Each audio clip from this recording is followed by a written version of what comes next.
United apparently were in a deal to sign a contract with Amazon worth about £10 million for an all-access behind-the-scenes action of the club. Now, apparently, the deal was almost at its concluding stages before head coach Ruben Amorim had to step in and say, I can't believe you guys are actually thinking of doing something like this behind my back. Let me take your thoughts on that, Gabi, and then I'll take y'all's thoughts on that. What's behind the scenes to show for United?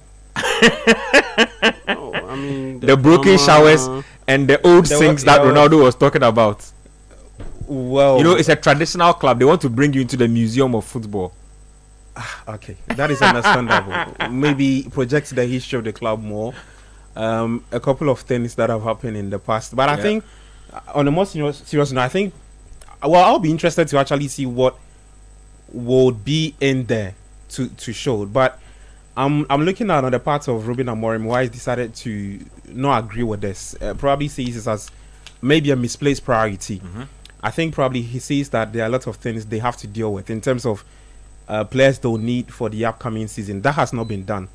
United are already looking to invest in something that he probably don't see as a major deal. I stand to be corrected though, but I think probably that will be his frustration, and that's why he's not in line with that news on a part of that is coming from the top hierarchy.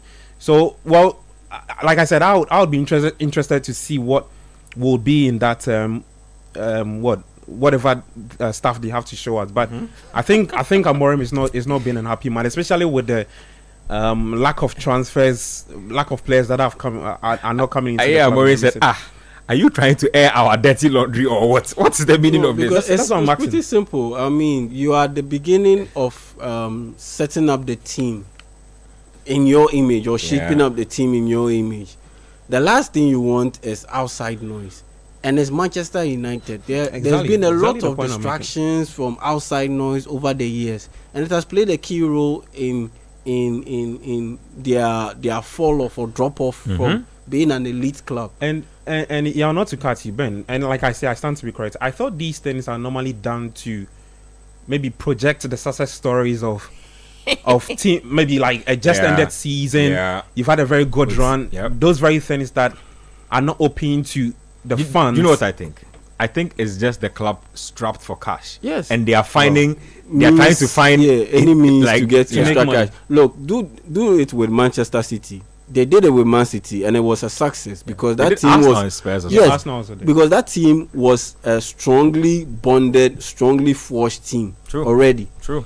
And they did it, and that season Man City even won the Premier League, so it worked. Yeah. Arsenal, they still ended up finishing second because Arteta has built the base already. At this point, Arsenal just need a little bit of a top up in terms of the. At that time, it was still a success season for them. Yes, that's why more or less. Yes. Do it. Tottenham Hotspurs, they needed that bit of projection because at the end of the day, they're a solid club brand, but they needed it to enhance their reputation and their profile, particularly with the American audience, and that's where the football is trying to break through that frontier. I'm pretty sure once that frontier is conquered, FIFA will be looking at China and India. That's the next line of business. So for Tottenham Hotspur agreeing to do such a deal, fine. Arsenal's agreeing to do such a deal, fine. Man City, great, because they already have built the squad. But for Manchester United, a team that has been in a wreck, probably had its worst season. Yes, in a wreck for the past 2 seasons, and you're already dealing with player discontent, having issues moving on from players. Mine's evading the pitch ahead of kickoff. Yeah, coach leakage from the roof. Coach not getting his desired signings yet. The fans are in arms. Now, do you want to throw in this curveball of having the manager engaging in players after games when there's this growing reputation about Amorim that he is not a people person when it comes to player relations? So that is the last thing that Man United needs. I don't know who came up with this idea, but it's a terrible idea. I want to use some other words to describe it, but we're on it, so I'll be sharing with my words. It's a very Terrible decision. Ben, when I listen to Yao speaking, I can actually see and sense the frustration. Oh, And you know, it reminds me of. So I was just sitting reminiscing on what United have been through. Yeah. You know, at a point, I think Ruben Amorim had to take up the cost of his coaching staff.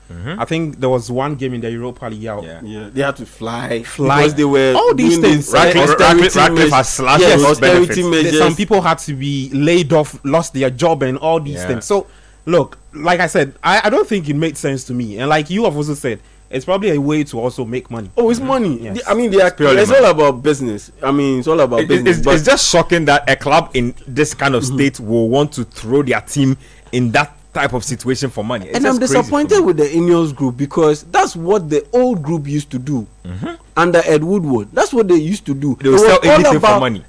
It was all about money, money. Forgetting that the main product that brings the money It's the football. is the football. True. So attend to the football, And the money and will the come. money will flow. True. Well, Attend to the football, and the money will flow. And that's what Man United used to do. Yeah. And it generated into success on and off the pitch, where you could sell out stadiums in the US, in Asia. Yeah. They were more like rock stars because they attended to the pitch stuff. True. Then the rest followed. It's like a chain reaction. Once you keep on becoming successful, the money will follow you. We are basketball heads in this studio. Golden State Warriors, 10 years ago, what was their value? $334 million. Yep. Now it's worth $4 billion. Yep. Because for 10 straight years, they were making it to the playoffs consistently. They were making it to the finals consistently. Kept They on were making winning money. championships. Yep. So people were flooding the arenas. People were buying merchandise. True.